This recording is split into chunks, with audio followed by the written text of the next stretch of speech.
بسم اللہ الرحمن الرحیم۔ السلام علیکم۔ پروگرام علم و حکمت میں خوش آمدید۔ میں ہوں محمد حسن الیاس۔ ناظرین کرام، اس پروگرام میں ہم وقتاً فوقتاً یہ کوشش کرتے ہیں کہ آپ کے وہ متفرق سوالات جو ای میلز کے ذریعے موصول ہوتے ہیں اور آپ لوگوں کی خواہش ہوتی ہے کہ غامدی صاحب براہ راست ان کو ایڈریس کریں، ان کے اطلاقی پہلوؤں کو واضح کریں، اور کچھ ایسی باتیں جو غامدی صاحب نے گزشتہ پروگرامز میں کی تھی ان کی توضیح مزید بھی ان سے مطلوب ہوتی ہے۔ اسی سلسلے کو لے کر ایک دفعہ پھر آج حاضر خدمت ہیں ہمارے ساتھ تشریف فرما ہے صاحب جناب جاوید احمد غامدی صاحب۔ السلام علیکم غامدی صاحب۔ وعلیکم السلام۔ ہم سب سے پہلے بہت شکریہ آپ کے وقت کا۔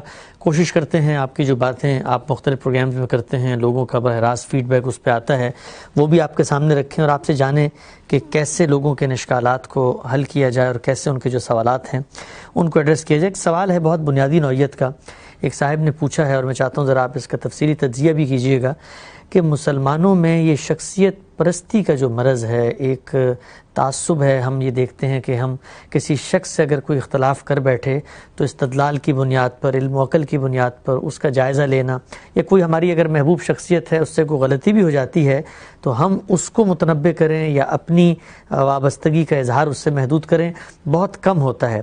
شخصیت پرستی ہمارے ہاں کیسے پیدا ہوئی اور اس مرض کا علاج کیا ہے؟ یہ چیز کوئی مسلمانوں کے ساتھ خاص نہیں تھی، ہر قوم میں یہ چیز پیدا ہو جاتی ہے۔ اللہ تعالیٰ نے انسان کی فطرت کچھ اس طرح کی بنائی ہے کہ وہ جس طرح نظریات سے اپنے آپ کو وابستہ کرتا ہے، جس طرح موسموں سے، جس طرح علاقوں سے، جس طرح برادریوں سے اپنے آپ کو وابستہ کرتا ہے، اسی طرح اپنی محبوب شخصیتوں سے بھی وابستہ کرتا ہے۔ یہ انسان کے ساتھ ایک فطری معاملہ ہے جو اللہ تعالیٰ نے کیا ہے۔ اس میں بڑا حسن بھی ہے، اسی کے نتیجے میں لوگوں کے اندر ایک جمعیت پیدا ہوتی ہے۔ بعض موقعوں پر وہ عصبیت چاہیے ہوتی ہے جو سیاست کی ایک ناگزیر ضرورت ہے، وہ اسی سے حاصل ہوتی ہے۔ تو اپنی ذات میں یہ کوئی بڑی بری چیز نہیں ہے جیسے کہ اس کو پیش کیا جاتا ہے۔ اصل چیز یہ ہے کہ کوئی شخصیت آپ کے لیے حق و باطل کا معیار نہ بنے۔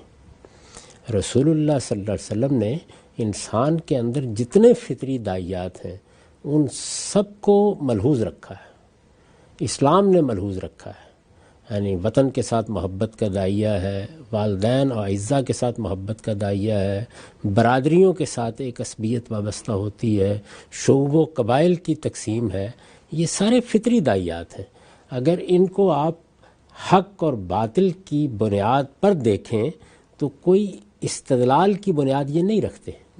یعنی مجھے میرے والدین اچھے لگتے ہیں، کسی دوسرے کو اس کے والدین بہت اچھے لگیں گے۔ مجھے میرا بیٹا بہت محبوب ہوتا ہے، اگر آپ یہ پوچھیں کہ اچھا یہ ساری دنیا کے بیٹوں میں سب سے زیادہ حسین ہے، سب سے زیادہ خوبصورت ہے، سب سے زیادہ عقل مند ہے، سب سے زیادہ علم والا ہے، اس نے کوئی غیر معمولی کارنامہ انجام دیا ہے، ہو سکتا ہے ان میں سے کوئی چیز بھی نہ ہو، لیکن وہ محبت جو میرے اندر اللہ تعالیٰ نے رکھی ہے وہ ظاہر ہے خاندان کی تشکیل کے لیے خود خدا کا عطیہ ہے۔ اسی طرح کی چیز شخصیات کے معاملے میں ہے۔ خاندان کو رشتے محکم بناتے ہیں اور شخصیات کے ساتھ تعلق جمعیتوں کو، برادریوں کو محکم بناتا ہے۔ ٹھیک، اگر آپ غور کر کے دیکھیں تو جب برادریاں بن جاتی ہیں، جب جماعتیں بن جاتی ہیں، جب تنظیمیں وجود میں آ جاتی ہیں تو ان کے اندر جو چیز ایک غیر معمولی نوعیت کا استحکام پیدا کیے رکھتی ہے وہ شخصیت کے ساتھ وابستگی ہوتی ہے، یعنی وہ بائنڈنگ فورس، وہ شخصیت ایک بڑی بائنڈنگ فورس بن جاتی ہے۔ اچھا، اس کو بھی تھوڑی سی اگر آپ تحلیل کر کے دیکھیں تو ایسا نہیں ہوتا کہ یہ کوئی مجرد سی چیز ہے۔ یعنی شخصیتوں میں اللہ تعالیٰ کی بہت سی صفات کا ظہور ہوتا ہے۔ ایک شخص اگر کردار کے لحاظ سے، سیرت کے لحاظ سے بہت اعلیٰ درجے کا ہے، اس نے کوئی غیر معمولی کارنامہ انجام دیا ہے، اس نے کسی فن میں، کسی علم میں ایسی کوئی تحقیق کی ہے کہ جس نے دنیا تبدیل کر ڈالی ہے، تو یہ عوامل ہیں نا جن کی بنیاد پر آپ اس سے وابستہ ہو جاتے ہیں۔ اصل چیز جو بتانے کی اور سمجھانے کی ہے وہ یہ کہ جب تک اللہ تعالیٰ کی خصوصی نگرانی نہ ہو، کوئی ایک شخص بھی ایسا آپ تلاش نہیں کر سکتے جو غلطیوں سے، کوتاہیوں سے، غلط فیصلوں سے، غلط تدبیروں سے، غلط آراء سے پاک ہو۔ ٹھیک، اللہ تعالیٰ کی خصوصی نگرانی کن کو حاصل ہوتی ہے؟ اللہ کے پیغمبروں کو۔ تو اس سے یہ بات بالکل واضح ہو گئی کہ اللہ تعالیٰ نے خود انسان کی اسی چیز کا لحاظ کرتے ہوئے ایک نظم بنا دیا ہے۔ وہ نظر نہیں آتا، انسان کا معاملہ یہ ہے کہ خوگرے پیکرے محسوس ہے انسان کی نظر. اللہ تعالیٰ کا تعارف آپ کو خالص نظری سطح پر کرایا جاتا ہے. عقل کی آنکھ سے ہم اس کو دیکھتے ہیں. اس کے ساتھ شخصی وابستگی کے عوامل موجود نہیں ہوتے. محبت کرتے ہیں اس لحاظ سے کہ وہ ہمارا خالق ہے، مالک ہے، زمین و آسمان کا بادشاہ ہے، لیکن وہ محبت شخصی نہیں بن پاتی. اس میں اللہ تعالیٰ نے خود یہ اہتمام کیا کہ اس نے پیغمبر بھیج دیے. ٹھیک. اب پیغمبر اس کی نگرانی میں کام کرتے ہیں.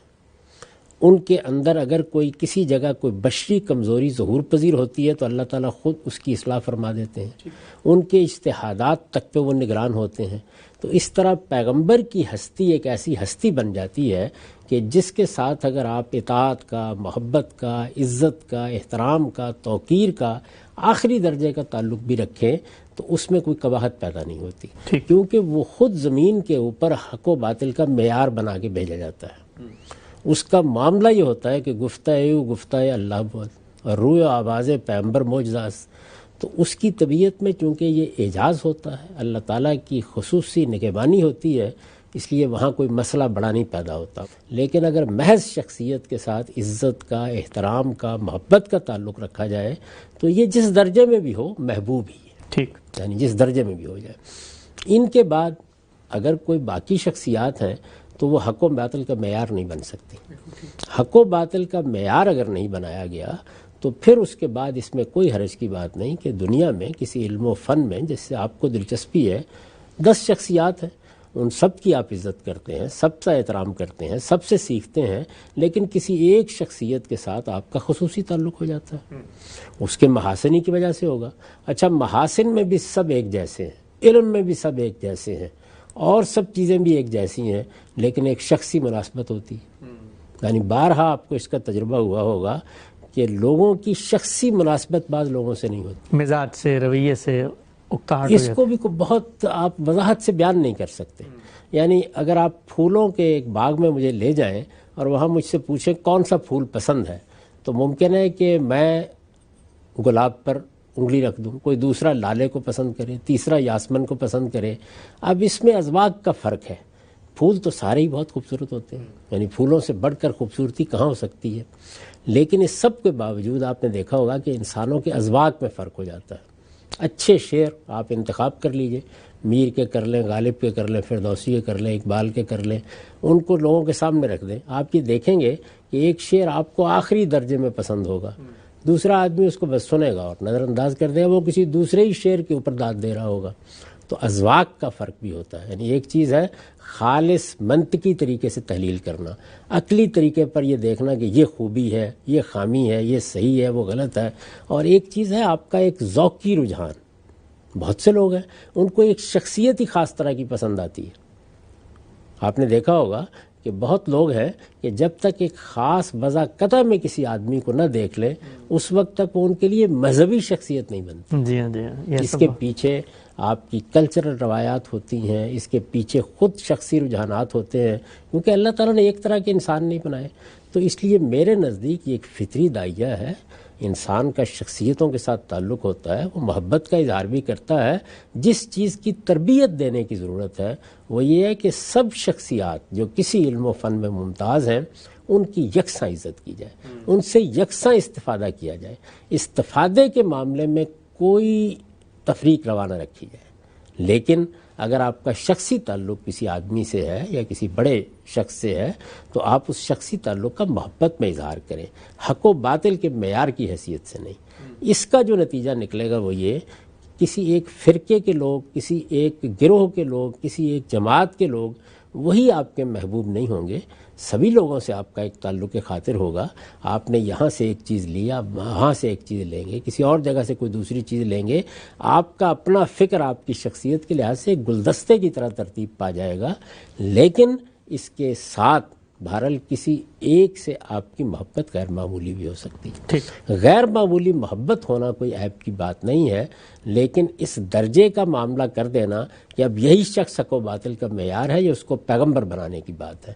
اس کو میں عام طور پر لوگوں کو سمجھانے کے لیے اس طرح بیان کیا کرتا ہوں کہ لوگ متربع ہو جائیں کہ ہم میں سے اب کوئی پیغمبر نہیں ہے، ہم میں سے کسی پر وحی نہیں آتی. یعنی یہ جتنے ائمہ ہیں، جتنے علماء ہیں، جتنے اکابر ہیں، جن کو لوگ بڑی شخصیات سمجھتے ہیں، سب عام انسان ہیں. اللہ نے غیر معمولی صلاحیتیں دیں، اس کے لحاظ سے انہوں نے محنت کر کے انہوں نے کچھ نتائج فکر پیدا کیے. بعض چیزوں میں ہماری بڑی غیر معمولی رہنمائی کی، ہم ان کی عزت کریں گے، لیکن ایک عالم کی حیثیت سے، کسی فن کے ماہر کی حیثیت سے. اس سے آگے کچھ نہیں. اگر کہیں عقیدت کا جذبہ اندر سے ٹھاٹھے مارتا ہوا امڈ پڑے، اور یہ انسان کے ساتھ ہوتا ہے، تو اس کا رخ محمد الرسول اللہ کی طرف کر دینا چاہیے. اگر آپ اس طرح لوگوں کی تربیت کریں، یعنی ان کو بتائیں کہ یہ امت مسلمہ جو رسالت مآب صلی اللہ علیہ وسلم کی امت ہے، یہ امت مسلمہ ساری ہماری ملت ہے، یعنی یہ سب کے سب لوگ ہمارے لوگ ہیں، ساری انسانیت ہماری ہے، لیکن اس میں جن لوگوں نے محمد الرسول اللہ کو مانا ہے ان سے ہمارا خاص تعلق ہے، ہم مسلمان ہیں. اس میں جو لوگ پیدا ہو رہے ہیں، وہ کوئی صوفیوں میں ہوں، وہ کوئی علماء میں ہوں، وہ کوئی متکلمین میں ہوں، وہ محدثین میں ہوں، جس طبقہ فکر میں بھی ہوں، ہم ان سب کی یکساں عزت کرتے ہیں، اور ان کے ساتھ یہ رویہ ہر جگہ ملحوظ رکھتے ہیں کہ ان کی تحقیقات سے فائدہ اٹھائیں گے، ان کی باتیں سنیں گے، ان کو پڑھیں گے. ہاں، کسی شخص کے ساتھ یا کچھ اشخاص کے ساتھ اگر ہمیں خصوصی نسبت محسوس ہوگی تو اس نسبت کا اظہار بہت شائستگی سے کریں گے، نہ دوسروں پر کفر کے فتوے لگائیں گے، نہ ان کی تذلیل کریں گے، نہ ان کے لیے تحقیر کے طریقے اختیار کریں گے، نہ ان کا استخفاف کریں گے. بس زیادہ سے زیادہ یہ بات کہیں گے کہ اس معاملے میں ہمیں ان سے اتفاق نہیں. ٹھیک ہے صاحب، بہت ہی آپ نے خوبصورتی سے سوال کا جواب دیا. میں تھوڑا سا مزید چاہتا ہوں، ایک اور پہلو سے میں آپ سے سمجھوں.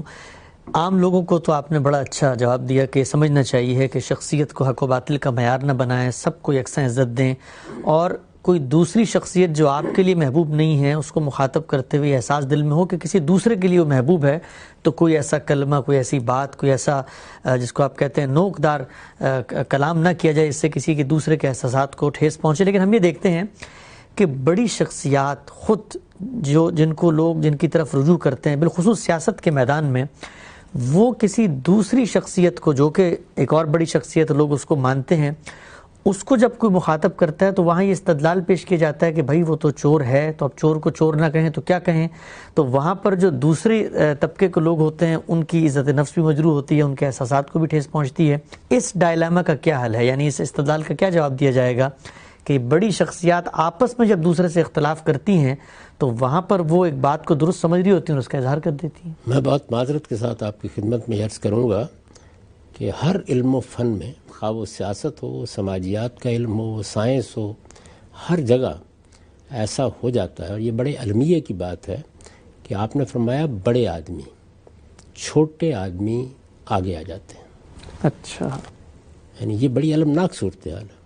یعنی علماء کی آپ اگر فہرست مرتب کریں تو آپ کو سینکڑوں نہیں، ہزاروں کی تعداد میں ہر مکتب فکر میں، میں یہ اپنے تجربے کی بات بیان کر رہا ہوں، نہایت سالے لوگ ملیں گے، یعنی جن کی بڑی قربانیاں ہوں گی، جو اپنے نقطہ نظر سے بڑی کمٹمنٹ رکھتے ہوں گے، جنہوں نے اس کے لیے بڑا اظہار کیا ہوگا، جن کی سیرت، کردار، ان کے گھر کو، ان کے ماحول کو آپ دیکھیں تو آپ انہیں داد دیتے ہیں. ان لوگوں کی تعداد کم نہیں ہوتی، لیکن 2، 4، 10، 20 ایسے لوگ بعض اوقات سامنے آ جاتے ہیں کہ جو کوئی ناشائستہ حرکت کر دیتے ہیں، کسی گناہ کا ارتکاب کرتے ہیں، کسی کو دھوکہ دیتے ہیں، فریب میں ڈالتے ہیں، تو اس موقع پر آدمی یہ بات کرتا ہے. تو ایسا ہوتا ہے کہ جن ملکوں میں یا جن ریاستوں میں سیاست کو ایک انسٹیٹیوشن کے طور پر پنپنے نہیں دیا جاتا، ڈیولپ نہیں ہونے دیا جاتا، بار بار کی مداخلتیں ہوتی ہیں، کہیں فوجی مداخلت ہو گئی، کہیں بین الاقوامی طریقے سے کوئی مسائل پیدا کر دیے گئے، جیسے مثلا ہم نے مصر میں دیکھا. تو بہت سی جگہوں پر اس طرح کی مداخلت ہو جاتی ہے جس کے نتیجے میں چھوٹے لوگ بڑے ہو جاتے ہیں. بڑے ہو جاتے ہیں کا مطلب یہ ہے کہ وہ بڑے منصب پر آ جاتے ہیں، بڑی حیثیت میں آ جاتے ہیں. وہ اس طرح کی باتیں کرتے ہیں. یعنی اگر آپ دیکھیں گے تو جس جگہ پر بھی بڑے لوگ ہوں گے، جنہوں نے ایک وقت کسی میدان میں گزارا ہوگا، جنہوں نے کسی علم کو، کسی فن کو مختلف مراحل سے گزر کر سیکھا ہوگا، ان کے اندر ایک خاص طرح کا بلوغ ہوتا ہے، ایک خاص طرح کی میچورٹی ہوتی ہے. وہ کبھی بھی اس طرح کا لب و لہجہ، اس طرح کی زبان اختیار نہیں کرتے. انہیں اگر کسی چور اور ڈاکو کے بارے میں بھی بات کرنی ہوتی ہے تو وہ اس سلیقے کے ساتھ وہ بات کریں گے کہ جس سے نفرتیں نہ پیدا ہو جائیں. کیونکہ سیاست کے بارے میں ایک بات ہمیشہ گرہ میں باندھ رکھیے، سیاست تفریق کا نام نہیں ہے، وہ آدمی جو تفریق پیدا کرتا ہے، نفرت پیدا کرتا ہے، جو قومی لیڈرشپ کو رسوا کرنے کی صحیح کرتا ہے، وہ سیاستدان ہو نہیں سکتا۔ اچھا، اور ہر میدان میں یہ چیز چل جائے گی، سیاست میں نہیں چل سکتی۔ یعنی یہ تو ہو سکتا ہے کہ اس کے نتیجے میں آپ کو اقتدار مل جائے، آپ کو لوگ بہت مل جائیں، آپ کو ایک خاص طرح کا احترام لوگوں میں حاصل ہو جائے، اس لیے کہ لوگوں بھی ناشائستہ ہوتے ہیں، لیکن سیاسی لحاظ سے آپ ناکام ہوں گے، آپ اپنی قوم کو تقسیم کر دیں گے۔ کیونکہ جو ہمیں تربیت دی ہے رسالت مآب صلی اللہ علیہ وسلم نے، وہ یہ ہے کہ جس وقت قبائل ہوں، جماعتیں ہوں، تنظیمیں ہوں، آپ ان پر معاشرے کی حیثیت سے نگاہ ڈالتے ہیں، تو وہی بات جس کو ہم نے پہلے سوال کے جواب میں دیکھا، لوگوں کی ذہنی وابستگی بعض لوگوں کے ساتھ ہو جاتی ہے۔ وہ ذہنی وابستگی بڑی گہری وابستگی ہوتی ہے، اس کو کبھی ہدف نہیں بنانا چاہیے۔ آپ دیکھیے کہ رسالت مآب صلی اللہ علیہ وسلم نے جب کبھی بھی کوئی لیڈر آیا یا کوئی سردار آیا تو لوگوں سے کہا قوموا الی سیدکم، احترام دو ان کو۔ تو جو لوگ کسی بھی جگہ پر، کسی ادارے میں یا کسی جماعت میں یا کسی تنظیم میں یا کسی قبیلے میں یہ حیثیت اختیار کر لیتے ہیں، آپ ان کی نفی پر اپنی سیاست نہیں استوار کر سکتے۔ تنقید کریں شائستگی کے ساتھ، بتائیں اگر کوئی غلطی ہے، احتساب کی بات بھی کریں، لیکن اس کو نعرہ نہ بنائیں۔ لوگوں کو اکٹھا کرنا، ایک میز پر بٹھانا، اس کے بغیر نہ ملک چلائے جا سکتے ہیں، نہ اس کے بغیر پارلیمنٹ چلائی جا سکتی ہے، نہ اس کے بغیر سیاسی فیصلے کیے جا سکتے ہیں۔ آپ جس وقت اپوزیشن میں ہوتے ہیں اس وقت ہو سکتا ہے کہ اس طرح کی تقریریں آپ کر کے اپنی تسکین کر لیں، لیکن جس وقت آپ اقتدار میں آتے ہیں تو وہاں یہ ضرورت ہوتی ہے کہ لوگوں کو ساتھ لے کے چلا جائے۔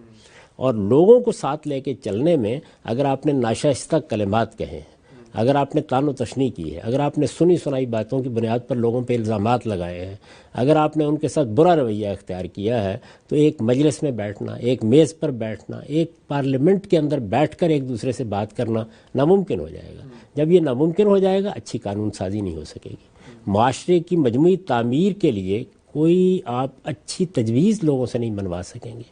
اس میں ہوتا یہ ہے کہ جس وقت آپ کسی شخص کی انا کو موضوع بنا لیتے ہیں تو ایک خاص طرح کا رد عمل پیدا ہوتا ہے۔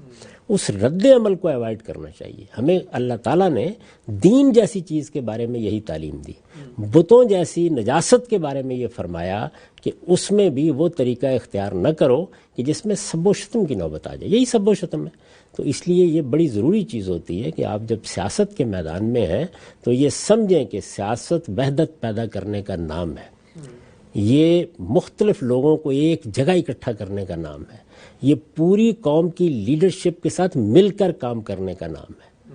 یعنی اس کو کوئی برے پہلو سے نہیں دیکھنا چاہیے۔ اگر آپ غور کر کے دیکھیں، اس وقت امریکہ پر ایک نگاہ ڈال کے دیکھ لیں، یعنی امریکہ میں انتخابی نتائج نکلے تو آپ دیکھیں کہ اس میں اس وقت بھی کم و بیش آدھے ووٹرز پورے ملک میں، معمولی تعداد نہیں ہے، وہ آدھے ووٹرز کم و بیش وہ ایک نقطہ نظر کے حامل تھے اور آدھے سے کچھ زیادہ دوسرے نقطہ نظر کے حامل تھے۔ قریب میں فیصلہ ہوا ہے۔ اس میں اگر آپ فرض کیجئے یہ فیصلہ کر لیں، ہزار اختلاف کے باوجود کہ جو لوگ شکست کھا گئے ہیں، آپ انہیں اس طرح ہدف بنائیں گے کہ ان کی لیڈرشپ کو متون کریں گے، اس کو گالیاں دیں گے، ان کے اوپر طعن و تشنیع کریں گے، تو اصل میں آپ کیا کریں گے؟ آپ قومی وحدت کو نقصان پہنچائیں گے۔ چنانچہ آپ نے دیکھا کہ جس وقت صدارت کی تقریر کرنے کے لیے موجودہ منتخب صدر کو بلایا گیا تو انہوں نے کس طرح یونٹی کو اپنا کی ورڈ بنا دیا۔ اس لیے کہ جو آدمی بھی سیاست میں 25, 30, 40 سال گزار چکا ہو، وہ یہ جانتا ہے کہ جب ہزاروں لاکھوں کی تعداد میں یا کروڑوں کی تعداد میں لوگ مختلف لوگوں کے پیچھے ہیں، ان کو ووٹ دیتے ہیں، تو اس میں یہ مطلب اس کا نہیں ہوتا کہ آپ کسی غلطی کو غلطی نہ کہیں، نہیں، اس میں پھر شائستہ رویے ناگزیر ہوتے ہیں۔ اصل میں یہی وہ چیز ہے کہ اچھا ہم چور کو چور نہ کہیں جو سیاست کو برباد کرتی ہے، یہی چیز ہے کہ جو مذہبی دائرے میں آتی ہے تو اچھا ہم کفر کو کفر نہ کہیں، اچھا ہم یہ آدمی جو ہے اس نے بہت خرابی پیدا کر دی تو خرابی کو نہ بتائیں، ضرور بتائیں، لیکن اس کا طریقہ شائستہ ہو، اس کے لیے الفاظ شائستہ ہوں، اس کے لیے انداز بیان شائستہ ہو، اس میں اگر کوئی بات کہی جائے تو محکم ترین استدلال پر کہی جائے، اس کو پروپیگنڈا نہ بنایا جائے، لوگوں کا استخفاف نہ کیا جائے، کیونکہ کل آپ کو مل بیٹھنا ہے۔ علم کی دنیا میں تو آپ الگ الگ دنیا میں رہ کے زندگی بسر کر سکتے ہیں، اگرچہ اس کا اثر پھر ملت پر پڑتا ہے، فرقے بنتے ہیں، گروہ بنتے ہیں، جب غلط رویے اختیار کیے جاتے ہیں، یعنی علم کی دنیا میں تکفیر، تضلیل، استہزاء، استخفاف، جب یہ طریقہ اختیار کیا جاتا ہے تو فرقہ بندی پیدا ہوتی ہے۔ اور آپ دیکھیں کہ فرقہ بندی کتنا بڑا ناسور ہے کسی ملت قوم کے لیے۔ سیاست میں یہی رویے، یہی انداز اختیار کیے جائیں تو اس کے نتیجے میں قومی وحدت مجروح ہوتی ہے، پولرائزیشن ہوتی ہے، اس کے نتیجے میں پورا معاشرہ بڑھ جاتا ہے، اس کے نتیجے میں اچھی قانون سازی کے امکانات ختم ہو جاتے ہیں، اس کے نتیجے میں اچھی تجاویز کو روبہ عمل کرنا ناممکن ہو جاتا ہے، اس کے نتیجے میں ایسی کشمکش پیدا ہوتی ہے کہ جس کشمکش میں ملک چلانا یہ کار دارد، یہ صورتحال پیدا ہو جاتی ہے۔ تو اس لیے میرے نزدیک تو کی ورڈ یہ ہے کہ آپ جتنا چاہے اختلاف کریں، علم میں اختلاف کریں، کسی فن یا مہارت میں اختلاف کریں، سیاست میں اختلاف کریں، آپ کا لب و لہجہ شائستہ، آپ کی بات محکم، آپ کی دلیل مضبوط، اور آپ کو ہر موقع کے اوپر واضح اور قطعی استدلال کے ساتھ بات کرنی چاہیے، اور اس میں ہمیشہ یہ کوشش کرنی چاہیے کہ آپ آج صبح تنقید کر کے شام کی چائے پر دوسرے آدمی کے ساتھ اکٹھے ہوں تو وہاں آپ کو آنکھیں نہ جھکانی پڑیں، بلکہ آپ مل کے بات کر سکیں، آپ کہہ سکیں کہ جو بات میں نے کی ہے وہ میں نے شائستگی کے ساتھ کی ہے، میں نے آداب کو ملحوظ رکھ کے کیا ہے، اور اس میں یہ کہ ہر اینٹ پتھر جو آپ کے پاس آئے آپ اس کو مار دیں، ہر بات جو آپ کے کان میں ڈالی جائے آپ اس کو کہہ دیں۔ یہ طریقے جو ہیں بہت چھوٹے لوگ اختیار کرتے ہیں، پست لوگ اختیار کرتے ہیں۔ اگر کبھی دیکھنا ہو تو دیکھیے کہ جس وقت ہمارے ہاں وہ بڑی لیڈرشپ پیدا ہوئی، ظاہر ہے کہ یہ سیاست جو اب ہمارے ملکوں میں ہے یہ انتخابی سی سیاست ہوتی ہے، اور میں نے عرض بھی کیا ہے کہ اس میں بہت چھوٹے لوگ اوپر لانے کے لیے باقاعدہ صحیح کی گئی ہے، لیکن جب بڑے لوگ قدرت کے اپنے نظام کے تحت پیدا ہوئے، جیسے مولانا ابوالکلام آزاد تھے، پنڈت جواہر لال نہرو تھے، مہاتما گاندھی تھے، اسی طرح محمد علی جناح، محمد علی جوہر، حسرت موہانی، اب دیکھیے کتنے بڑے لوگ ہیں، علامہ اقبال، تو یہ وہ لوگ تھے کہ دیکھیں ایک دوسرے کے ساتھ کیسے بات کرتے ہیں، ایک دوسرے کے اوپر کوئی طنز تعریف بھی کرنی ہوتی ہے تو اس کے لیے کتنے اچھے ادبی پیرائے اختیار کیے جاتے ہیں۔ بہت سے لوگ جو انتہائی ناشائستہ ہوتے ہیں وہ اس تک میں فرق نہیں کر پاتے کہ ایک ادبی طنز یا ادبی تعریض یا ادبی طریقے سے کسی کی غلطی واضح کرنا وہ کیا چیز ہوتی ہے، اور آپ نے جو آپ کے منہ میں غلاظت تھی وہ دوسرے کے اوپر پھینک دی اور آپ بالکل ایک خاک روب کا جھاڑو بن کے رہ گئے، اس میں کیا فرق ہوتا ہے؟ تو ان چیزوں کی تربیت دینی چاہیے لوگوں کو تاکہ وہ یہ سمجھیں کہ اصل میں یہ ہماری زبان ہے اور ہمارا لب و لہجہ ہے جو کسی چیز کو کاٹتا بھی ہے اور جوڑتا بھی ہے۔ اور بات وہ ہے کہ من برائے وصل کردن آمدم، نہ برائے فصل کردن آمدم، یہ نعرہ ہونا چاہیے کہ میں ملانے والا ہوں، میں لوگوں کو کاٹنے والا نہیں ہوں۔ ایک بڑے بزرگ کے بارے میں بیان کیا جاتا ہے کہ کسی نے ان کو کینچی کا تحفہ دیا تو انہوں نے کہا کہ نہیں مجھے سوئی لا دو، میں سینے کے لیے پیدا ہوا ہوں، کاٹنے کے لیے پیدا نہیں ہوا۔ تو سینے والے لوگ بننا چاہیے، سیاستدانوں کو بالخصوص، علماء کو بھی، رہنماؤں کو بھی، دانشوروں کو بھی۔ اگر یہ چیز ہمارے اندر پیدا ہو جائے، اس کا ہرگز یہ مطلب نہیں ہوتا کہ ہم اپنی کوئی رائے چھپائیں گے، نہیں، صرف یہ ہے کہ اس کا لب و لہجہ شائستہ، اس کا انداز مہذب ہوگا۔ تو یہ چیز آپ اختیار کر لیں، پھر دیکھیں کہ کیسے بڑے بڑے اختلافات میں لوگ ایک جگہ بیٹھتے ہیں اور ملت میں کیسے وحدت پیدا ہوتی ہے، فرقہ بندی سے کیسے نجات ہوتی ہے۔ الگ رائے رکھنا، الگ مدرسہ فکر ہونا، یہ تو کوئی بری چیز نہیں ہے۔ یعنی کیا امام شافعی اور امام ابو حنیفہ یہ ایک دوسرے کے پاس بیٹھ نہیں سکتے تھے؟ ان کے شاگردوں سے پڑھا ہے انہوں نے، جی، امام محمد سے، اسی طریقے سے امام مالک کے وہ شاگرد ہیں۔ یہ کیسے ممکن ہوا؟ اس لیے ممکن ہوا کہ باہمی عزت، باہمی احترام، تعلق خاطر کا لحاظ، دوسرے کے علمی مقام کا اعتراف کرتے ہوئے آپ اختلاف کر رہے ہیں۔ تو سیاست میں بھی یہی چیز کرنی چاہیے۔ آپ سے بڑی ہی دل نواز انداز میں آپ نے جواب دیا اس بات کا کہ یہ جو ہمارے بالعموم رویہ ہوتا ہے تحقیر کا، تذلیل کا، تفسیق کا، اور لوگوں کو استہزاء کا موضوع بنانا اور ان کی عزت نفس کو مجروح کرنا، ان کو القابات دینا اور ان کو لوگوں کے سامنے ڈسکریڈ کرنے کی بات کرنا، اس میں کیا پہلو ہیں جو ایک بندہ مومن کو سامنے رکھنے چاہیے ہیں۔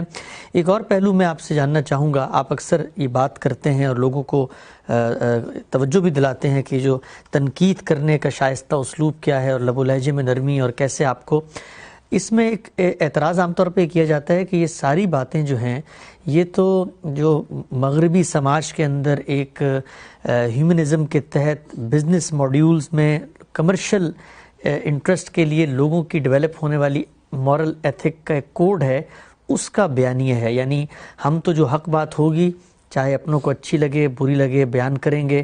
رسول اللہ نے کہا تھا فاطمہ بنت محمد بھی اگر چوری کریں گی تو ہاتھ کاٹ دیے جائیں گے، اور پہلی قوموں میں یہ ہوتا تھا کہ بڑے لوگوں کو چھوڑ دیا جاتا تھا.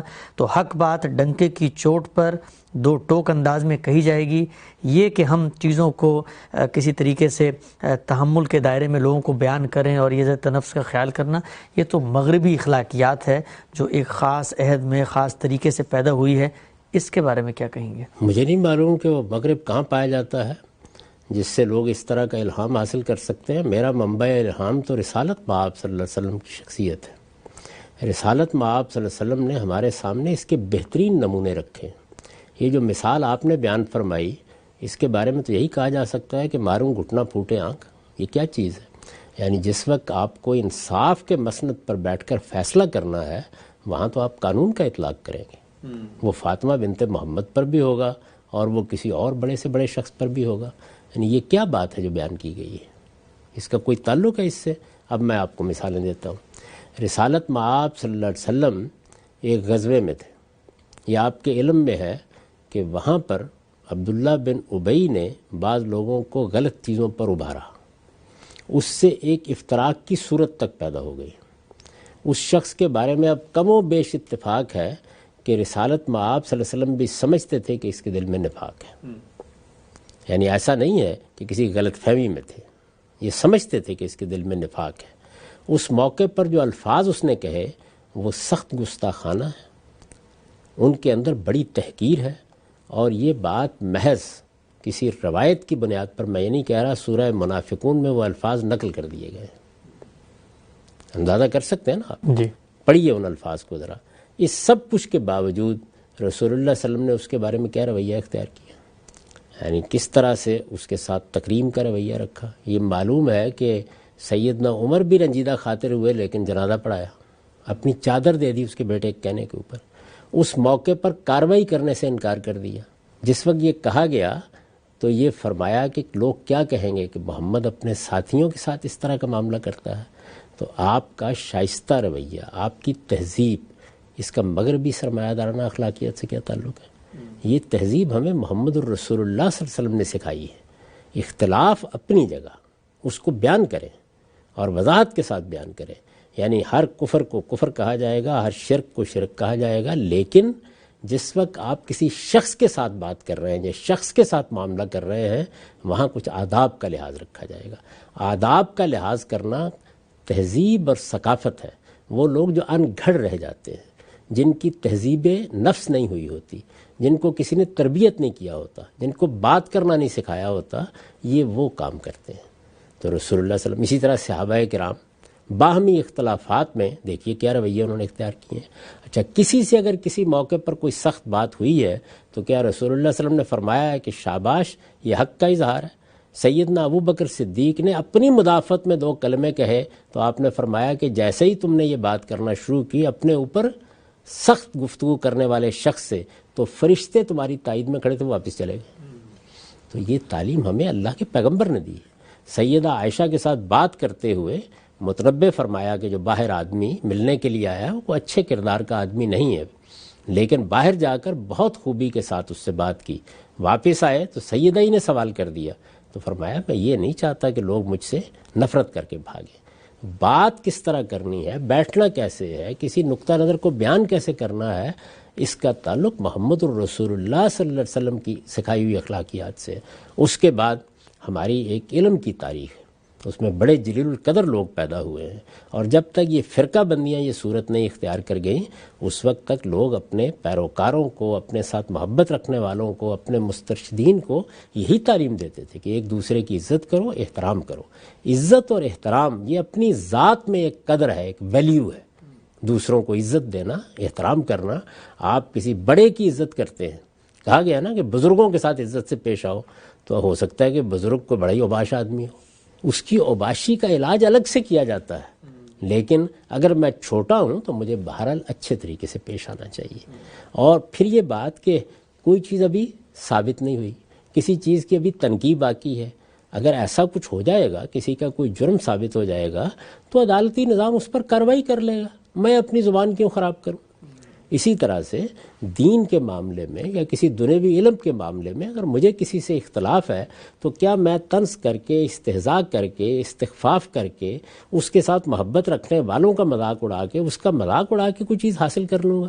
میں آپ کو بتا دیتا ہوں کہ اس کے نتیجے میں جن لوگوں نے آپ کی بات سننی ہوتی ہے وہ بھی سننے سے انکار کر دیتے ہیں. بہت غلط بات ہے یہ تصور کر لینا کہ آپ یہ رویے اختیار کر کے اس سے نفرت پیدا کر لیتے ہیں. آپ وہ نفرت اصل میں پھر آپ کی طرف پلٹ آتی ہے. ہر وہ چیز کہ جو اخلاقی اصولوں کی خلاف ورزی کر کے کی جائے وہ کچھ دیر کے بعد پلٹ کر آپ کی طرف آ جاتی ہے. تو اس لیے اس سے اللہ کی پناہ مانگنی چاہیے. یہ محمد الرسول اللہ صلی اللہ علیہ وسلم کا سکھایا ہوا خلق عظیم ہے، اخلاقیات ہے. ان اخلاقی اصولوں کی، ان آداب کی پیروی کرتے ہوئے آپ کا کام ہے کہ آپ زندگی بسر کریں. ہاں، جس وقت اللہ کی طرف سے بتا دیا جائے کہ اب کوئی فیصلہ آ گیا ہے، اب تعلقات منقطع کرنے ہیں، وہ فیصلہ تو اب قیامت تک آئے گا نہیں. جن لوگوں کے بارے میں آیا بس انہی سے قطع تعلق کیا جائے. ٹھیک ہے، ہم سب آگے بڑھاتے ہیں سوال و جواب کے سلسلے کو. ہماری پارلیمنٹ میں آج کل ایک قانون زیر بحث ہے اور امید یہی کی جا رہی ہے کہ شاید وہ منظور ہو جائے کہ پہلی جماعت سے لے کے 10ویں جماعت تک بچوں کو عربی زبان جو ہے اس کا علم دیا جائے. آپ کیا سمجھتے ہیں اس طرح کے قوانین اگر سامنے آتے ہیں تو کیا یہ کوئی خوشائند بات ہے؟ اور سامنے آنے کے بعد ان کی عملی صورت میں اگر آپ کوئی رہنمائی کر سکیں کہ کیسے وہ زبان عربی پڑھائی جائے کہ جس سے ان کا رشتہ جو ہے اپنی مذہبی روایت سے بھی مضبوط ہو سکے. میں اس پر لکھ چکا ہوں. میری کتاب مقامات میں نظام تعلیم پر جو مضامین ہیں ان میں نے اپنی رائے اس معاملے میں دے دی ہے. اسی کا خلاصہ آپ کے سوال کے جواب میں عرض کر دیتا ہوں کہ جس وقت آپ پہلے 12 سال کا تعلیمی نظام بناتے ہیں، پہلے 12 سال اصل میں معاشرہ تعلیم دیتا ہے. یعنی میں اپنے بچے کو تعلیم دیتا ہوں، میرا معاشرہ بچوں کو تعلیم دیتا ہے. اس میں ایک قوم اپنا علم، اپنی میراث منتقل کرتی ہے اور وہ ضروری صلاحیت پیدا کرتی ہے کہ جس وقت میں یا میرا بچہ شعور کی عمر کو پہنچے، وہ اپنے فیصلے خود کر سکے، تو وہ اپنے میدان کا بھی انتخاب کرنے میں آسانی محسوس کرے. تو یہ جو پہلے 12 سال کی تعلیم ہوتی ہے، اس 12 سال کی تعلیم میں ایک بہت بڑا فیصلہ یہ کرنا ہوتا ہے کہ بچوں کو لینگویجز کون سی پڑھنی ہے، زبانیں کون سی پڑھنی ہیں. اس لیے کہ زبان علم کا دروازہ ہے. تو آپ یہ دیکھیے کہ اس میں بڑے سادہ اصول ہیں. یعنی آپ کو اپنی تعلیم کی ابتدا اپنی زبان سے کرنی چاہیے. اپنی زبان کا مطلب ہے وہ جو آپ کی ماں بولتی ہے، جو آپ کے گھر میں بولی جاتی ہے. گھر کی زبان اور تعلیم کی زبان کو ابتدا میں بالکل مشترک ہونا چاہیے. اس پر دنیا بھر میں اہل علم کا اتفاق ہے.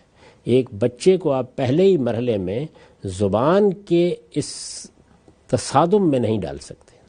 زبان وہ اپنے ماں باپ سے سیکھتا ہے. جب وہ ایک زبان سیکھ لیتا ہے اپنے ماں باپ سے تو اس سے آپ تعلیم کی ابتدا کر دیجئے. اس کے بعد آپ مختلف زبانیں اس کو سکھاتے ہیں. اس میں پھر ایک تدریج رکھی جاتی ہے. یعنی یہ نہیں ہے کہ آپ نے پہلی جماعتی سے بچے کو کسی ایک زبان میں بھی صحت کے ساتھ بولنے کی تربیت دینے سے پہلے یا لکھنے کی تربیت دینے سے پہلے اس کے اندر ایک خلجان پیدا کر دیا. ایک تدریج کے ساتھ آپ زبانیں انٹروڈیوس کراتے ہیں. وہ کس اصول پر ہوتی ہیں؟ وہ اس اصول پر ہوتی ہیں کہ رابطے کی زبان سیکھنی پڑتی ہے. اس لیے کہ آپ ایک دنیا میں رہتے ہیں. رابطے کی زبان بعض اوقات کوئی قومی زبان بن جاتی ہے. جیسے مثال کے طور پر ہمارے ہاں لوگ پشتو بھی بولتے ہیں، ہمارے ہاں لوگ سندھی بھی بولتے ہیں، بروہی بھی بولتے ہیں، بلوچی بھی بولتے ہیں، لیکن ان کے ہاں رابطے کی زبان کی حیثیت اردو کو حاصل ہو چکی ہوئی. اسی لیے ہم اس کو اپنی قومی زبان بھی کہتے ہیں. تو ظاہر ہے کہ رابطے کی زبان سیکھنا ناگزیر ہوتا ہے، ورنہ لوگ اپنی اپنی جگہ پڑے رہ جائیں گے. ان کے ہاں ایک قومی وحدت بھی پیدا نہیں ہو سکے گی. قومی معاملات میں، قومی اداروں میں تبادلہ خیال میں مشکل پیش آئے گی. تو یہ ایک ضرورت ہوتی ہے. اس کے بعد آپ دیکھتے ہیں کہ دنیا اب ایک ولیج بن چکی ہوئی ہے. دنیا میں علوم مختلف جگہوں پر پیدا ہو رہے ہیں. آپ ایک ہی جگہ پر نہیں رہتے بلکہ آپ کو آگے بھی بڑھنا ہوتا ہے. تعلیم کے لیے بھی دوسری جگہوں پہ جانا ہوتا ہے، ہجرتیں بھی کرنی ہوتی ہیں. تو آپ عالمی سطح پر یہ انتخاب کرتے ہیں کہ رابطے کی زبان کیا بن سکتی ہے. ہمارے ہاں ایک خاص پس منظر کی وجہ سے انگریزی بن چکی ہے. دنیا میں بہت سی جگہوں پر فرانسیسی ہے، بہت سی جگہوں پر ہسپانوی ہے، اور بھی زبانیں ہیں. تو بہرحال کوئی ایک زبان آپ بین الاقوامی رابطے کی زبان کی حیثیت سے سیکھتے اور سکھاتے ہیں۔ پھر یہ ہے کہ آپ کا مذہب اسلام بھی ہو سکتا ہے، ہندو مت بھی ہو سکتا ہے، آپ کے مذہب کی زبان جس میں آپ کی مذہبی کتاب ہے یا مذہبی کتابیں ہیں یا مذہبی علم ہے تو وہ بھی کوئی زبان ہو سکتی ہے۔ ہمارے ہاں وہ عربی زبان ہے، ٹھیک، تو اس وجہ سے وہ زبان بھی سکھانی چاہیے۔ تو یہ زبانیں ضرور سکھانی چاہیے۔ اس میں ایک چیز یہ ہوتی ہے کہ ایک زبان آپ سکھاتے ہیں اس مقصد کے لیے کہ اس کو بولے گا بھی، اس کو پڑھے گا بھی، اس کو سمجھے گا بھی، اس کو لکھے گا بھی، یہ معاملہ ہوتا ہے۔ کچھ زبانیں آپ سکھاتے ہیں اس مقصد کے لیے کہ ان علوم تک رسائی ہو جائے۔ تو عربی زبان میرے نزدیک اس مقصد کے لیے کوئی سکھانا ضروری نہیں ہے کہ لوگ اس میں لکھیں یا اس کو بولیں، نہیں، اس کی بہت اچھی کمپریہنشن پیدا ہو جائے تاکہ وہ اللہ کی کتاب جس کو وہ ماننے والے ہیں اس کو براہ راست پڑھ سکیں۔ انہوں نے اس کو کل چھوڑ دینا ہے خدا نخواستہ تو پڑھ کے چھوڑیں، انہوں نے اس کو سمجھنا ہے تو پڑھ کر اور خود سمجھ کر اس پر عمل کرنے کے قابل ہو جائیں۔ ان کو اس کی مختلف تعبیرات میں انتخاب کرنا ہے تو اس میں بھی اس کی مراجعت کر سکیں۔ تو یہ چیز ہونی چاہیے، اور میں نے تو اس میں یہ تجویز کیا ہے کہ بچوں پر تاکہ کوئی بار نہ پڑ جائے تو آپ لینگویجز ہی کو بنیاد بنائیں اور عربی زبان کا نصاب اس طریقے سے بنائیں کہ وہ پہلے مرحلے میں بچے کو وہ ضروری چیزیں سکھانے کا باعث بن جائے جو ایک مسلمان بچے کی ہمہ وقت ضرورت ہوتی ہے۔ یعنی اسے نماز پڑھنی ہے، اس نے کوئی دعا کرنی ہے، اس نے اپنے پیغمبر کی کسی بتائی ہوئی چیز کو دہرانا ہے، یا اس طرح کی چیزیں ہیں وہ بہت معمولی ہیں، بڑی جلدی بچے سیکھ جاتے ہیں۔ اور اس کے بعد اس کے لیے ریڈر کی حیثیت بتدریج قرآن بن جائے، یہاں تک کہ وہ 12ویں سال تک پہنچتے پہنچتے قرآن مجید پورا کا پورا ایک، یعنی جس طریقے سے آپ انگریزی زبان کا ایک ریڈر پڑھتے ہیں اس طرح پڑھ لے۔ یوں نہیں کہ اس کی تفسیر سکھانی ہے آپ کو اور اس کو، بلکہ وہ ایک کتاب کی حیثیت سے اس سے وابستہ ہو جائے کہ اس کو پڑھ سکتے ہیں۔ یعنی زبان سیکھے وہ مشق قرآن ہی پر کرے، قرآن ہی پر مشق کرے۔ اور یہ جو باقی ہمارے یہاں اسلامیات اور فلاں اور اس طرح کی چیزیں داخل کی ہوئی ہیں اور بوجھ ڈالا ہوا ہے بچوں، اور ختم کر دیجیے، اس کی کوئی ضرورت نہیں ہے۔ اس کی وجہ یہ ہے کہ مختلف چیزوں کو بعد میں علمی طور پر جاننا، تاریخ سے واقف ہونا یا مسلمانوں کی تاریخ سے واقف ہونا یہ آدمی کر لے گا بعد میں۔ تاریخ بھی آپ کو پڑھانی ہے اگر تو تاریخ کے طور پر پڑھائیے، اس کو مذہبی چیز بنا کے نہ پڑھائیے۔ اس میں پھر آدمی کے اندر نقد تبصرہ چیزوں کو جاننے کا صحیح دائیہ پیدا ہوتا ہے۔ تو میں نے یہی تجویز کیا ہے، یہاں تو ظاہر ہے میں مختصر بات کر رہا ہوں، اگر آپ میرا وہ مضمون پڑھیں تو اس میں نے اپنی تمام تجاویز ترتیب کر کے بیان کر دی۔ ٹھیک، اگر ہم سے بھی بتائیے گا کہ اگر اس طرح کا کوئی معاملہ ہو جاتا ہے پاکستان میں اور 2-4 نسلیں ایسی گزرتی ہیں کہ جو براہ راست جب قرآن پڑھا جا رہا ہے تو اس کو سمجھ رہے ہیں، الفاظ کے معنی جو سامنے نظر آتے ہیں ان کو جانتے ہیں، تو یہ ہمارے یہاں جو مذہبی اختلافات میں ایک تعصب پیدا ہو کے ایک رد عمل پیدا ہو جاتا ہے، اس میں بھی کمی آئے گی کہ جب کوئی عام آدمی کسی عالم سے کوئی بات سنے گا تو وہ یہ سوال کرے گا جی کہ عربی زبان میں قرآن ہے، قرآن میں تو یہ نہیں لکھا ہوا، تو اس سے کچھ یہ جو خلیج ہے اس کو بھی پاٹنے میں مدد ملے گی؟ اس کو پاٹنے میں مدد تو اس دن ملے گی جب علماء اپنا رویہ ٹھیک کریں گے۔ دیکھیے بات یہ ہے کہ اگر مسجدوں کے اندر آپ چیخ کے خطبے دیں گے، آپ دوسروں پر طعن و تشنیع کریں گے، آپ الزامات لگائیں گے، آپ اپنی پوری تقریروں اور گفتگوؤں کا موضوع اپنی فرقے کی برتری رکھیں گے، آپ باقی اہل علم کے بارے میں خاص طرح کی نفرت پیدا کریں گے، آپ لوگوں کو اپنا کہیں گے، تو اس وقت آپ کے پیش نظر امت مسلمہ نہیں ہوگی، اپنا فرقہ اور اپنا گروہ ہوگا، تو پھر قرآن بھی کیا کر لے گا۔ تو اس وجہ سے اس میں تو سب سے بڑی تربیت ہمارے اہل علم کی کرنے کی ضرورت ہے۔ مسجدوں کا نظام بہتر ہونا چاہیے، وہ الگ سے ایک موضوع ہے۔ ظاہر ہے مسجد کے بارے میں اللہ تعالیٰ نے جو قانون قاعدہ بنایا ہے اس کی ہم نے پیروی نہیں کی، اس کے نتیجے میں ہماری مسجدیں اللہ کی مسجدیں نہیں رہیں، وہ مختلف فرقوں اور گروہوں کی مسجدیں بن کے رہ گئیں، اور انہی کے وہ مورچے ہیں اور انہی کی بنیاد کے اوپر بہت سے فتنے سر اٹھاتے رہتے ہیں۔ فتنہ یہ نہیں ہوتا جس طرح کے لوگ کہتے ہیں کہ فلاں آدمی اختلاف رکھتا ہے، فلاں کی رائے ذرا مختلف ہے، فلاں سب لوگوں سے اختلاف کرتا ہے، اس سے کوئی قیامت نہیں آتی۔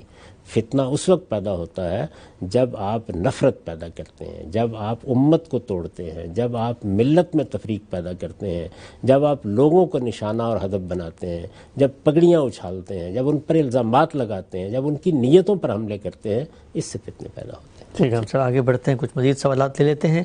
آج کا مسئلہ ہے، اور بالخصوص ہمارا جو ملک ہے پاکستان اور جو تھرڈ ورلڈ کنٹریز ہیں وہاں پر بھی ایک بڑا سامنے کا مسئلہ ہے، وہ یہ کہ میرٹ کی بنیاد پہ تقرریاں نہیں ہوتی، تو جو باصلاحیت لوگ ہیں، کیا یہ ان کا حق نہیں ہے کہ اگر وہ کہیں سفارش کے ذریعے کہیں پر اپنی بات پہنچا کر وہ منصب حاصل کر سکتے ہیں تو کریں، تاکہ نااہل لوگ اس میں نہ آئیں؟ تو یہ جو سفارش کا ایک پورا ہمارے نظام ہوتا ہے، ایکسپلائٹ بھی کیا جاتا ہے اس کے بارے میں دین کیا کہتا ہے؟ سب سے بڑا ظلم ہے۔ اللہ تعالیٰ نے جب مسلمانوں کی سیاسی تنظیم کا وقت آ گیا تو سب سے پہلی اور سب سے بنیادی بات قرآن مجید میں کیا کہی ہے؟ اذا حکمتم بین الناس ان تحکموا بالعدل۔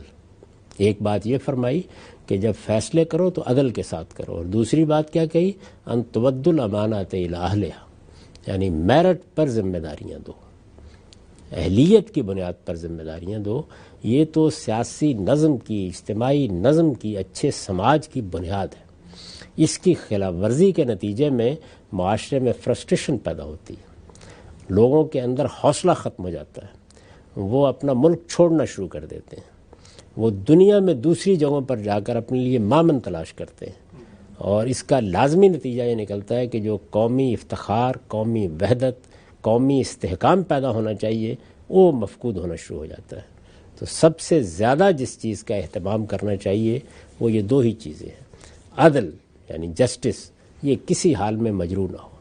کورٹ ہے، عدالت ہے، حکومت کے فیصلے ہیں، ہو جاتی ہے غلطی، کسی بڑے سے بڑے انسان سے غلطی ہو جاتی ہے، لیکن بحیثیت مجموعی وہ عادلانہ ہونے چاہیے، عدل نظر آئے کہ عدل ہو رہا ہے، انصاف ہو رہا ہے، اور کسی جگہ یہ تو تصور ہی ختم ہو جانا چاہیے کہ میرٹ سے ہٹ کر بھی کوئی تقرر کیا جا سکتا ہے۔ یہ بتائیے گا، ایک اور سوالات میں آپ کے سامنے رکھنا چاہتا ہوں، اور یہ ہمارے معاشرے کا ایک بالکل ہی عام مسئلہ ہے، سامنے کا مسئلہ ہے۔ ہم یہ دیکھتے ہیں کہ بہت سارے ایسے لوگ ہیں جو مجبور ہو جاتے ہیں، بسا اوقات ان کی زندگی کی یا ان کی معیشت کا پہیہ نہیں چل رہا ہوتا، تو اس صورت میں ان سے اگر بات کی جائے تو وہ کہتے ہیں کہ ہم مجبور ہیں، جو تنخواہ ہمیں ملتی ہے اس میں گزارا نہیں ہوتا، تو کچھ اوپر کی کمائی، کچھ اوپر کے پیسے ہمارے اداروں میں کام، سرکاری اداروں میں جو نچلے طبقے پہ کام کرتے ہیں، کلرک فائل آگے پہنچانے کے لیے کوئی 200-400 روپے لے لیے، تو ان کی یہ مجبوری کیا کوئی عذر بن سکتی ہے ان کے لیے؟ ہرگز نہیں۔ اس کی وجہ یہ ہے کہ اللہ تعالیٰ نے صحیح اصولوں پر معیشت کے راستے ہزاروں صورتوں میں کھلے رکھے ہیں۔ اگر ایک ملازمت سے جو تنخواہ آپ کو ملتی ہے وہ آپ کی ضروریات کے لیے کفایت نہیں کرتی، کسی حکیم نے کہا کہ آپ وہ ضرور کریں گے، جائیے کوئی ہنر سیکھیے، تجارت کیجیے، تجارت کے لیے یا کاروبار کے لیے پھر پیسے درکار ہوتے ہیں، ہنر سیکھنے کے لیے تو کچھ نہیں چاہیے ہوتا، ہنر مند بننا چاہیے۔ وہ قومیں ہمیشہ ترقی کرتی ہیں کہ جن میں یا اچھے عالم، اچھے دانشور، علوم کے ماہرین پیدا ہوں، اور عام لوگ اس میں زیادہ سے زیادہ ہنر مند ہوں، زیادہ سے زیادہ کاروبار کرنے والے ہوں۔ کاروبار میں وسعت ہوگی، نئے نئے راستے لوگ نکالیں گے۔ اس وقت دیکھیں آپ کے یہاں سب سے بڑا مسئلہ کیا ہوتا ہے جب آپ بجٹ بنا رہے ہوتے ہیں کہ آپ کا تجارت کا توازن ٹھیک نہیں ہے، یعنی جو آپ باہر سے منگوا رہے ہیں وہ بہت زیادہ ہے۔ کیوں زیادہ ہے؟ اس لیے کہ آپ کے یہاں ہنر کی پرورش نہیں ہوئی۔ آپ کے ہاں لوگ پیدا ہونے کے بعد یہ نہیں سوچتے کہ ہمیں اپنے ملک میں کوئی ایسی چیز بنانی ہے، اپنے ہنر کا کوئی ایسا شاہکار تیار کرنا ہے کہ دنیا اس کو خریدنے کی طرف متوجہ ہو جائے۔ تو ہنروری کو کسی حال میں بھی آدمی کو اپنے لیے کوئی کمتر چیز نہیں سمجھنا چاہیے۔ آپ دیکھ لیں کہ جو لوگ یہ راستہ اختیار کرتے ہیں ان کو اس طرح کی مشکلات پیش نہیں آتی۔ ہمارے ہاں یہ ذہنیت بن گئی ہے کہ اچھا چھوٹی موٹی ملازمت مل جائے، اور اس میں کیا چیز ہوتی ہے کہ ملازمت ہوگی نا تو اس میں اطمینان کے ساتھ سوئیں گے اور کام نہیں کرنا پڑے گا، سرکاری ملازمت خاص طور پر تنخواہ ملتی رہے گی، یہ کتنی اچھی زندگی ہے۔ تو آپ کو یہ سوچنا چاہیے کہ بہترین زندگی یہ ہے کہ آپ تجارت کریں، آپ کاروبار کریں، آپ ہنرمند ہوں۔ ہنرمند اور تجارت کرنے والا اللہ کے حضور میں اپنے اس عزم کا اظہار کرتا ہے کہ اب میری ضرورتوں کے لحاظ سے مجھے آپ عنایت فرمائیں۔ ایک آدمی جو ملازمت پیشہ ہے وہ اصل میں اللہ تعالیٰ کو یہ درخواست بھیجتا ہے کہ بس اتنا ہی، اس سے زیادہ نہیں چاہیے۔ اسے پتہ ہے ملازمت میں تنخواہیں کیا مقرر ہیں، زیادہ سے زیادہ کہاں تک پہنچ جائے گا۔ تو اس کے نتیجے میں آپ یہ دیکھیں گے کہ اگر اچھے معاشرے ہوں تو اس میں ریاست کے لیے لوگوں کو ملازمت کے لیے بلانا مشکل ہو جاتا ہے۔ لوگ اس کو پسند نہیں کرتے، وہ سمجھتے ہیں کہ ہم آزادانہ زندگی بسر کریں گے، اور اس میں اللہ تعالیٰ کی بہت رحمت بھی ہوتی ہے اور انسان بہت کماتا بھی ہے۔ ٹھیک، اچھا ہم سے بھی بتائیے گا، آخری سوال آج کی نشست کا میں آپ سے پوچھنا چاہتا ہوں، اس میں ہم خاتمہ کریں گے۔ سوال یہ ہے کہ ہم مغرب میں اس وقت یہاں موجود ہیں، امریکہ میں، آپ نے بھی مختلف ممالک کا دورہ کیا ہے، آپ کی ذاتی زندگی کے مشاہدات، تجربات بھی ہوں گے، گھر میں کام کروانا ہوتا ہے۔ ہم بھی دیکھتے ہیں کہ یہاں پہ پیشوں کی بڑی عزت ہے، چھوٹے سے چھوٹا پیشہ ہو اس کو کبھی حقیر نہیں سمجھا جاتا. کوئی کسی ریسٹورنٹ میں سرو کر رہا ہے، ویٹر ہے، ویٹریسز ہے، کوئی نالی صاف کرتا ہے، کوئی کارپینٹر ہے، کوئی الیکٹریشین ہے، پیشے کو ایک فخر کے ساتھ بیان بھی کرتا ہے، اپناتا بھی ہے، کماتا بھی ہے. ہمارے معاشرے میں بالخصوص پاکستان میں ہمارے یہاں تو شروع سے ابا اماں کہتے یہی ہیں کہ نہیں پڑھو گے تو تم کیا مثلا ٹریکٹر چلاؤ گے، کیا کرو گے. تو یہ پیشوں کی حقارت کیسے ختم ہو، اور آپ کو لگتا ہے ہمارے پیشوں کی حقارت ہے؟ اس میں کوئی شک ہی نہیں ہے. ہمارے ہاں تو بعض پیشوں کے بارے میں طے کر دیا گیا ہے کہ ان کو ہمیشہ نیچی نگاہ سے دیکھنا ہے، جبکہ کوئی پیشہ حقیر نہیں ہوتا. اور یہی کلچر ہے جو قوموں کی برتری کا باعث بنتا ہے. یعنی ساری قوم میں ہر آدمی محنت کرنے کے لیے تیار ہوتا ہے. کوئی کسی سے یہ سوال نہیں کرتا کہ تمہارا پس منظر کیا ہے اور تم کس خاندان سے تعلق رکھتے ہو.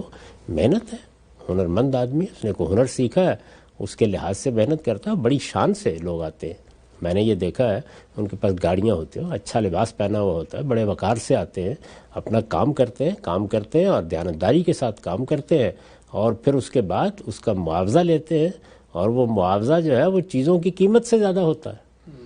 تو اس سے ان کو عزت بھی ملتی ہے، وقار بھی ملتا ہے. ٹھیک ہے صاحب، بہت شکریہ. ناظرین، ہمارے پروگرام کو یہاں پہ وقت ختم ہوتا ہے. بہت تفصیل سے آج ہم نے غامدی صاحب سے یہ جانا کہ یہ جو شخصیت پرستی کا مرض ہے اس کا کیا حل ہے، یہ کیوں ہوتا ہے، اس کی فطری وجوہات کیا ہیں، اور اختلافات کو رکھ کر جینے کا سلیقہ اور قرینہ اور معاشرے کو آگے بڑھانے اور معاشرے کی تنظیم کے لیے کیا اقدامات ہیں جو کرنے چاہیے. بہت سارے دیگر پہلو بھی زیر بحث ہے. اسی طرح آپ کے ذہن میں اگر کچھ سوال ہو، پوچھنا چاہتے ہوں غامدی صاحب سے، ہمیں ای میل کیجیے. انشاءاللہ آئندہ آنے والے پروگرام میں ان کو شامل کریں گے. میزبان محمد حسن الیاس کو اجازت دیجیے. اللہ حافظ.